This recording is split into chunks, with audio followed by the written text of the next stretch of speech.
So we're gonna go ahead, and from here you're gonna take a left down to that light, and you're gonna go ahead and take a right there.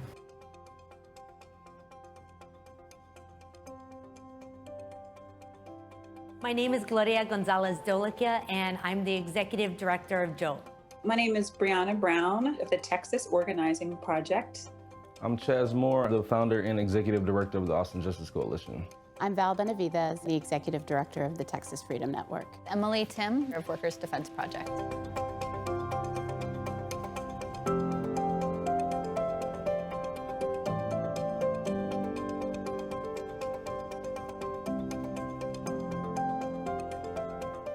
Right now, we are leaving the Workers Defense Project offices. Our offices are located in East Austin and what we call the Eastern Crescent in Austin, which is where the majority of Black and Brown communities live here in Austin. Our home base, if you will, really is ingrained right in the communities that we want to serve.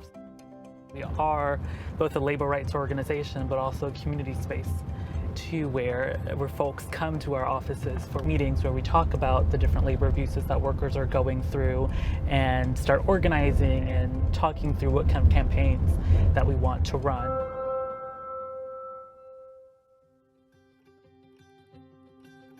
Throughout this little guided tour, you actually get to see how Austin has changed over the years. We are a rapidly expanding city, and gentrification is huge in our communities. Most of immigrants and Latinos and Black communities are getting pushed out farther and farther from the center of town. What is unfortunate is the people who are building these new condos, these new developments, most of those people will never get to live in them because they can't afford them. What's crazy is that construction workers and immigrants and Latinos, they're building our schools, they're building our homes, they're building offices, but we live in the deadliest construction industry in the entire nation.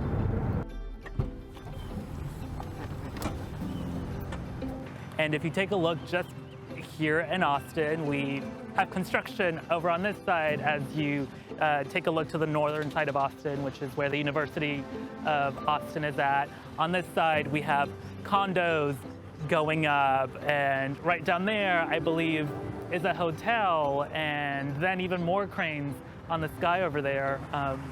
You see some construction workers walking here, and what you see here is happening all over Texas. Skylines are changing, communities are changing, but want to make sure that workers can take a rest break. Workers have water breaks. They have the health and safety trainings that they need. That way they don't have an accident on the job, that they have workers' compensation. So we're really fighting at every single level of government, at municipalities, at city halls, at the county level, at the state level, at the state legislature. My name is Emily Tim, and I'm the co-founder and co-director of Workers Defense Project. Workers Defense was started about almost 16 years ago as a small, scrappy, volunteer-led community organizing project that came together to fight back against the labor abuses that low-wage workers, immigrant workers in Central Texas were facing. Workers Defense Project is a membership-based statewide organization with offices in Austin, Dallas, and Houston that's building power for working families in Texas. Texas is the deadliest state to work in the construction industry. A Texas construction worker dies every 3 days. But despite those dangerous working conditions, the Texas industry is booming. It's grown 20% since 2014 and is a $100 billion industry. But what we've seen is that Texas workers don't enjoy those benefits that the construction industry is enjoying. In our community, we're walking on a thin line. We're in a state speckled with racist laws like 287G that you can't even feel that you can go outside of your home without potentially being stopped and asked because of the color of your skin, where you're from, to then get to your job and then not be given personal protective equipment, not be trained in your language, and be put to work in an environment where climate change is making our lives so vulnerable. All of those combined with really bad actors in our construction industry allowing for this and profiting from this because we're so eager to make a buck. Workers Defense Project is a source of hope for immigrant families in Texas. It's an organization that provides direct services, including educational and legal services, provides leadership development and opportunities for leaders to fight back and members to fight to improve the conditions that they face at the workplace. It builds power for our community and works to create a Texas where every worker is safe and can go home to their family at the end of the day.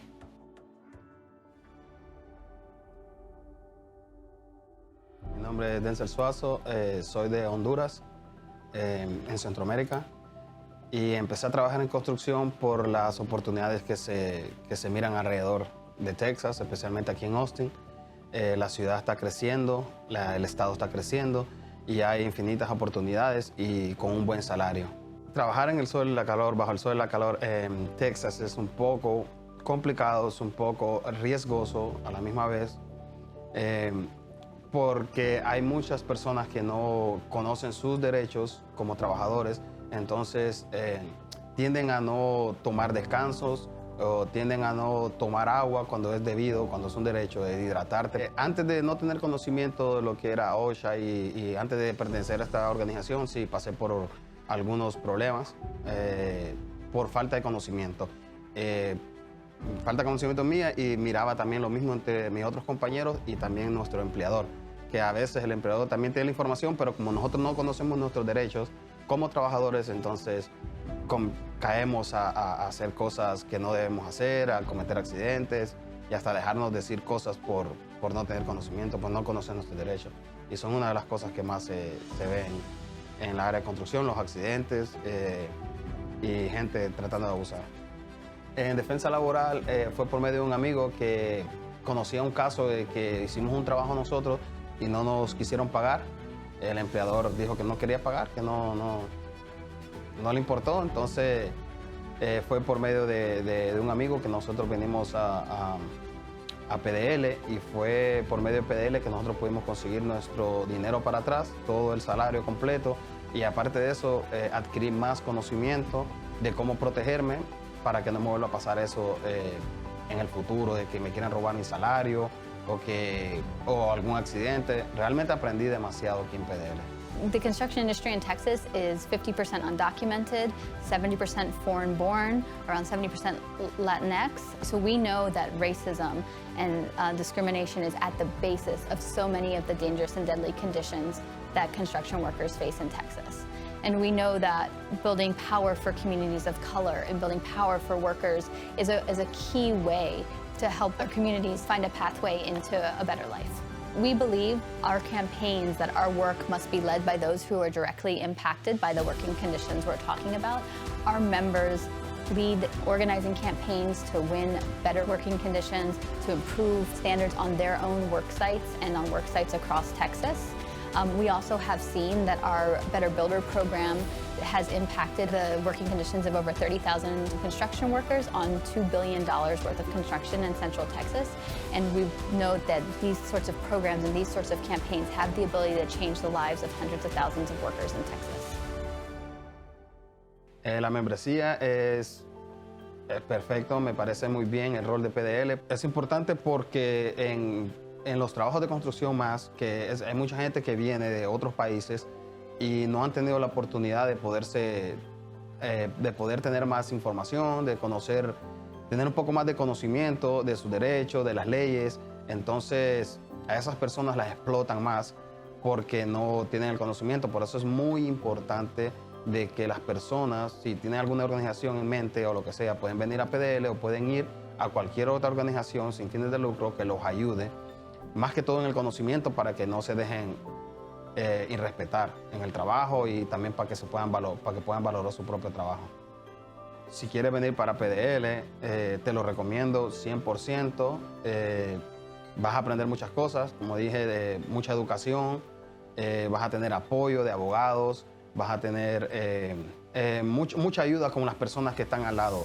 I think it's really critical for funders to support the movements that are being led by immigrant workers, that are being led and determined by communities, that we recognize as an organization that our members are the ones who know what their communities need. Our members are the ones who know what the best pathway forward is. And so coming in and supporting those efforts in an organization that is membership-based, that has member leadership on the board of directors, is a really critical way to build power for those communities. And so we look to partners who are willing to work with us to support that vision of building power for a community to be able to have self-determination.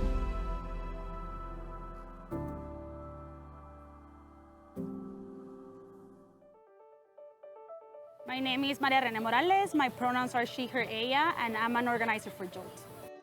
Right now we're at Luz. We set up a table to register people to vote. We try to register everyone to go out and vote, but then we also want to mobilize them to the polls. So we also inform them and educate them about the upcoming elections and how they can get involved. It is important to register as many people to vote because we need people that look like us, that think like us, and that will fight for us. So we are doing vision boards, and we are asking the members to tell us about what they want the future of Texas to look like. So we're focusing on 3 different goals. So voting power, organizing on an issue that matters to them, and building community. Hi, my name is Suzette Munoz. I am currently a student at the University of Texas at Austin, and I am part of the UT Austin Jolt chapter.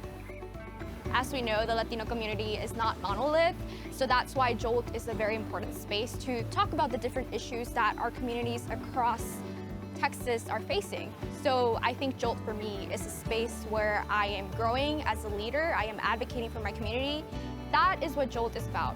Jolt is about nourishing the skills that are already there and believing in young Latino folks that have not seen themselves in these type of spaces and pushing them to those spaces where they're going to make the changes that need to happen in order for Texas and the United States to be what we actually want it to look like, which is representative of our identities and the issues that we care about.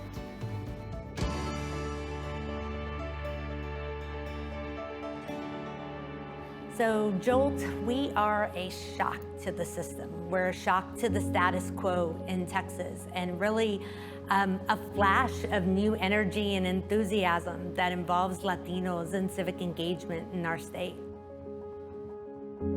Texas is big, and the consequences of decisions made in Texas impact our entire national political system. Texas holds 38 electoral votes, and in 2022 will hold 36 congressional seats.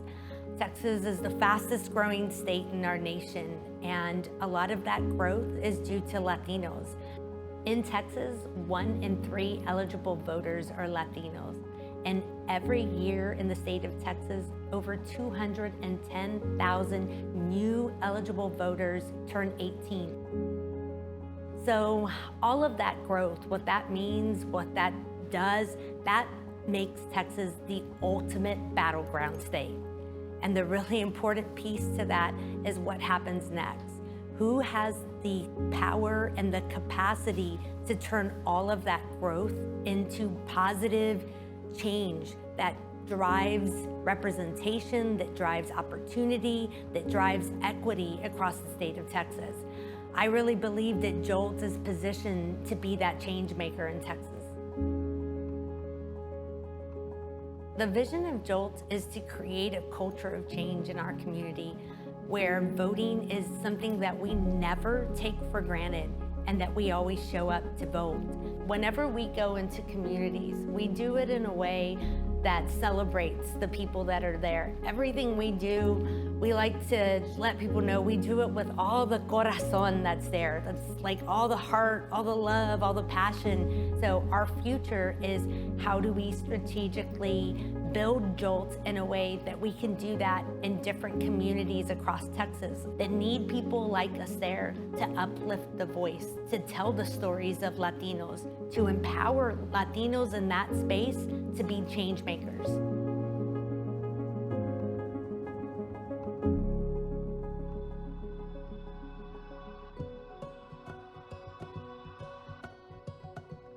My name's Aaron Gonzalez. I live here in Austin, Texas. Right now I'm a graduate student at UT, a full-time worker, and I volunteer my spare time with Jolt.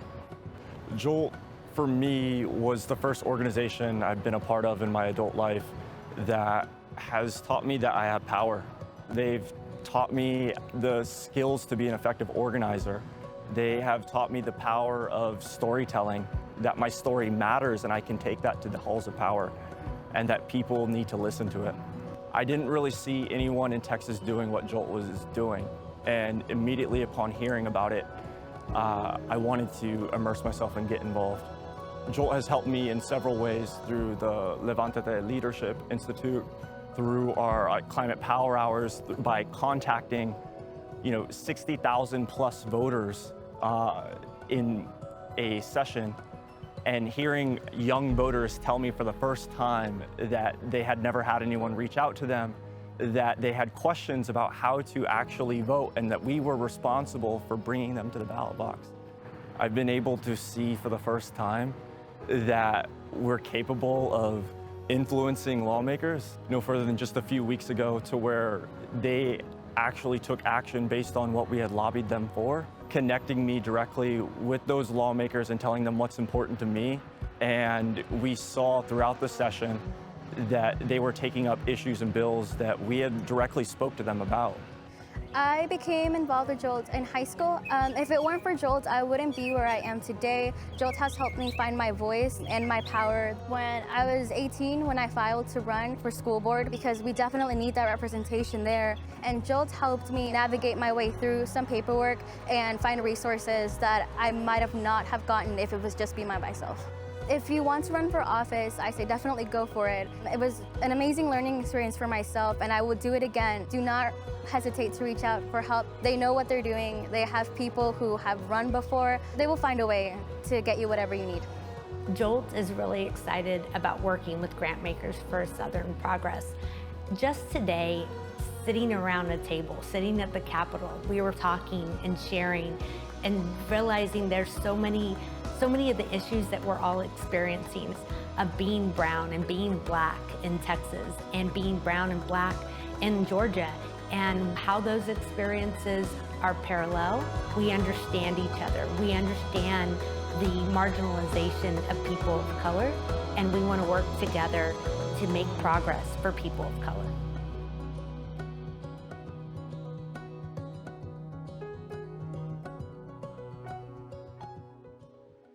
I'm Val Benavides, and I'm the Executive Director of the Texas Freedom Network. So I'm a native Texan. I was born and raised here. I'm the daughter of a Mexican immigrant. And so my lived experience of my family is really what brings me to this work.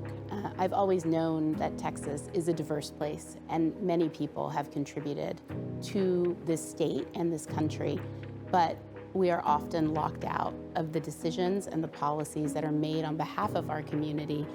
Right now, we are coming off the heels of one of the most egregious legislative sessions we've ever seen in Texas. We are in a highly polarized political dynamic in the state, and the Republican leadership of the state is very out of step with the people of Texas. Texas just went through a catastrophic winter storm in January that really exposed how fragile our energy system is and our grid, and the need. Texans were left in freezing cold temperatures with people dying, and that needed to be remedied, as well as the recovery from a global pandemic. And instead of focusing on that, on public education and on the issues that people need, they instead spent their time and their political capital on a far-right conservative agenda. And we saw things happen in Texas that have never happened before. We saw a ban on abortion. We saw unnecessary attacks on transgender children. We are seeing them push the most regressive voter suppression bills in the nation. So it is a low moment in terms of a leadership that is so out of step with the people of the state and so uninterested in governance, in truly taking care of the people who live here. Since Texas Freedom Network began 26 years ago, our mission has been about creating a space for the voices of the many in Texas, to make sure we're building and organizing with people to create a reflective democracy in the state. We organize in and out on the issues that matter to our communities. We organize with young people of color across the state under our Texas Rising program. And we organize with faith leaders and faith communities with our Just Texas program. My name is Ray Martinez. I'm the Texas Rising Director for the Texas Freedom Network. Texas Rising is the youth organizing powerhouse of the Texas Freedom Network. We organize young people of color across the state of Texas on over 20 campuses to fight for progressive change in Texas and to make sure that young people are represented in all aspects of their government. We work with hundreds of students across those campuses to make sure that we're registering thousands of people to vote, issue advocacy, and community organizing. My name is Rick Galvan, and I am the Central Texas Campus Organizer for Texas Rising. The biggest issues of Texas Rising are probably voting rights and climate justice. Voting rights, I mean, it's just the foundation, right? It's the foundation of our democratic system, foundation of our society to be able to voice our opinions and get involved in something. And so when I see that voting rights are under attack, when I see that the voice of the people, my own voice is under attack, that's the fabric of our society under attack. And so every time that the Texas legislature try to pass voter suppression laws, I try to go there, try to stop those bills. Just the everyday organizing with students, with young people across Texas who care just as much as I do has been truly impactful. I know it's not a one-time event, but as a Central Texas Campus Organizer, I get to talk with people at A&M, people at Baylor University, some of the most conservative campuses in Texas, and to see them fighting for voting rights, to see them fighting for LGBTQ equality at private institutions that don't have to care about those restrictions or those regulations is just incredible to watch. Just to see that the students are so passionate and driven to do this and watch them grow as organizers, grow as leaders on their campuses and in their communities, it gives me hope that we really are changing Texas. Every day we're getting closer and closer to making it the state that we need it to be. I'm Sonia Miller, and I'm the Outreach and Faith Director for Texas Freedom Network. Just Texas was founded after the 2013 legislative session. 2013 was the year Wendy Davis had her infamous filibuster against HB 2. And we had thousands of people in our state house while Wendy was in her filibuster. And throughout that legislative session, standing up against HB 2. And many of those folks were clergy that we helped get there. TFN brought clergy to testify and to tell stories. And after that legislative session, a group of clergy came to TFN and said, we know how important it is to do this work when the legislature is in session, but we really firmly believe that in order to make a lasting impact in what's happening during session, we need to change the culture in Texas around abortion. So we'd like to do something all year. TFN worked with that group, and Just Texas, Faith Voices for Reproductive Justice was born in 2014. So the mission for Just Texas really is organizing people of faith and faith leaders around LGBTQ equality and reproductive rights, health, and justice. We believe it's very important to target faith leaders in Texas because we are originally founded to fight against the religious right. You can't fight the religious right if you don't organize the religious left. I love telling people that we have clergy and faith leaders who speak out for abortion. And if I'm talking to everyday Texans, normally I get shock and awe because people can't believe that there are actually clergy and faith leaders who support full reproductive access, who embrace all of God's children, all LGBTQ folks as equal in the eyes of God.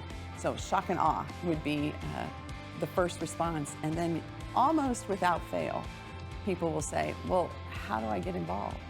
We're helping people tell their story, create a space for people to tell their own story, bringing our stories out of the shadows and into the general public. Truly what I hope for the future of Texas is not a partisan world. It's a world where people represent their communities, where they have the ability to live the lives they want freely and securely and without fear and without shame. and that they have access to a seat at the table for the decisions about their communities. And we can only do that by building political power, by building civic participation, and by creating what we lack, which is co-governance. This is really the idea that we collaboratively govern together with our elected leaders. I would invite everyone to be our partner. We need you in Texas, and we want you here. We want you to be a part of the strategy that we have been working on for decades and moving through the state.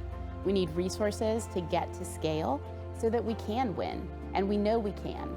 And we know that everything we're seeing happen in Texas is a result of what we have won. In the last election cycle, we had youth voter turnout at record numbers, and that's young people of color who are progressive voting in Texas. So I invite every single one of you to join us, meet the state-based homegrown groups that live here, and help us get to the scale that we need to truly win and make change in the state.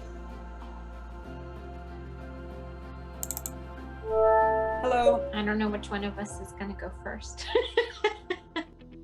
My name is Michelle Tremillo. I am the co-executive director of the Texas Organizing Project and co-founder of the organization. My name is Brianna Brown. I am with the Texas Organizing Project. I am our co-executive director.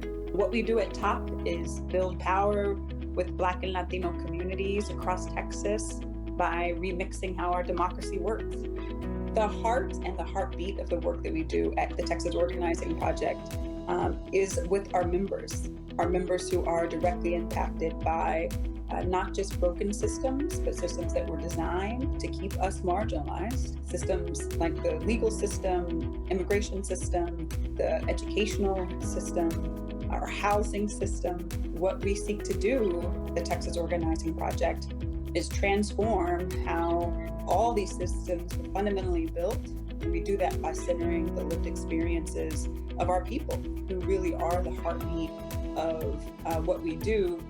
It's nice because our people are also us, right? We are from the communities that we organize alongside of and that we fight alongside of. I mean, the biggest challenge is that we live in Texas.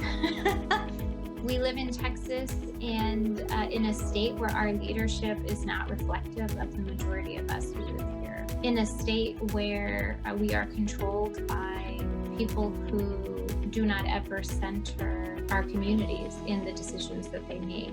It's a challenge of scale in Texas in that we are the majority, and right now the majority of us do not see that participating in our democracy is the path to change, to transformation. I am fighting alongside of our folks, fighting alongside for myself, for my ancestors, for my kid, you know. They are trans luchadores. They are grandmamas on fixed incomes. They are abuelitas on fixed incomes. They are formerly incarcerated pastors. They are students, folks that work the third shift. They have faith and believe in pro-choice. So I think that, like, the way that I think about the people that we're fighting alongside of, and that really are the heartbeat of our organization, what connects us is being on the margins and a real desire to pull ourselves from the margins. We're a multi-issue organization because our members live multi-issue lives. The focus of our year-round issue organizing ranges from what we call our Right to Justice campaign, which is criminal legal reform, housing and neighborhood investments, economic justice issues like paid sick leave, family sustaining wages, and access to health care, immigrant rights, voting rights, excellent public schools, and more recently we've started to work on climate justice issues. Our wins exist on a spectrum, right? A win sometimes is successfully convincing the sheriff to lift an ICE hold and then having enough money to go bail the person out, right? It happens on a super individual level, and then it can also happen on a systemic level where we win bail reform in a county of 4 million, like we did in Harris County around misdemeanor bail reform. We were part of an effort to win paid sick leave in the first cities across the South. We have been part of the chorus saying that we need a dignified floor, and that dignified floor is about people having a basic income. We learned that government can indeed send direct cash assistance to folks. We have been part of the drumbeat talking about needing an expansion of healthcare, that healthcare is a basic human right. And so, we do need more investment in Texas. We need more regional, healthy, robust coalitions that are working together. We need to take scarcity off the table when it comes to building that progressive infrastructure that we need. We cannot be trying to position ourselves for that funding, right? We need to be a united front of organizations and know that the philanthropic investment is there for us. Add a reminder that while many philanthropic institutions are only making 1-year commitments to our organizations, we're making generational commitments to our communities. And so we need longer term commitment from philanthropy. I would want GSP partners to remain committed to following the lead of organizations that are on the front lines, following the lead of organizations that have organizing at the center and are building power. What Texas Organizing Project is building, what our other coalition partners that you've interviewed are building, it's working. We are building engagement. We are transforming lives. We are demonstrating what is possible when we take collective action together. We need to be able to focus on growing that work. We need to be able to focus on further developing the leadership within our communities to carry the work forward, and ultimately we will transform Texas and the South.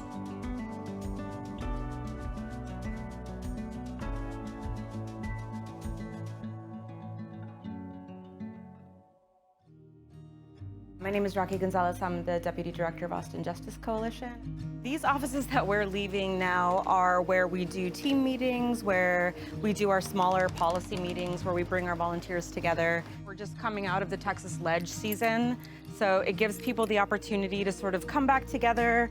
In February, as soon as we started getting news of the Texas snowstorm coming, our organizing director, João Paulo, was able to secure rapid response funding. There was a lot of shelters set up, but because of the snow, folks couldn't get to places or the shelters were full. And so you can see back here, we still have piles of sort of cots and blankets and donations that were set up. And within 24 hours, AJC staff had hot food set up from donations from local restaurants, lots of menstrual kits, PPE, donations of coats and blankets. And folks were welcome to come and stay the night if they needed, but they could come, charge up their phones, eat, get a hot meal for lunch and dinner, and just spend some time indoors where there was light.